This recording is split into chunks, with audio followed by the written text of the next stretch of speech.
সর্বোচ্চ পারিশ্রমিক পাওয়া ফুটবলার বাংলাদেশের হামজা। নাম হামজা দেওয়ান চৌধুরী।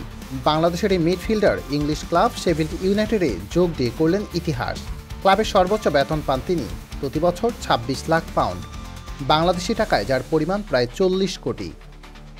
ফুটবল ওয়েবসাইট goal.com-এর রিপোর্ট বলছে, হামজার বেতন শেফিল্ডের অন্য স্টাফদের চেয়েও বেশি। ডিফেন্ডার রব হোল্ডিং পান ২৩.৪ লাখ পাউন্ড, আর হামজা পাচ্ছেন ২৬ লাখ পাউন্ড। বাংলাদেশি হিসেবে এই সাফল্য অবিশ্বাস্য। শেফিল্ড ইউনাইটেড বর্তমান চ্যাম্পিয়ন্স লিগে দ্বিতীয়। আগামী মৌসুমে যদি প্রিমিয়ার লিগে ওঠে তাহলে হামজার চুক্তি স্থায়ী হওয়ার সম্ভাবনা। ইতোমধ্যে ক্লাবের হয়ে ৪ ম্যাচে মাঠ কাঁপিয়েছেন তিনি।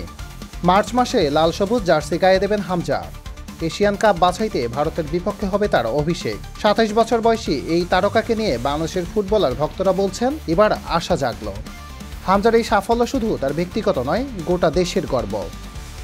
প্রমিলা ফুটবল থেকে শুরু করে আন্তর্জাতিক মাঠ, বাংলাদেশের যুবাদের জন্য তিনি হয়ে উঠেছেন প্রেরণার আইকন। শেফিল্ড যদি প্রিমিয়ার লিগে উঠে হামজা হতে পারেন প্রথম বাংলাদেশি যিনি ইংল্যান্ডের টপ লিগে নিয়মিত খেলবেন। সেটা হলে বাংলাদেশের ফুটবল ইতিহাসে লেখা হবে সোনালী অধ্যায়। মোহাম্মদ ইমরান আলী, দৈনিক আওয়ার বাংলাদেশ।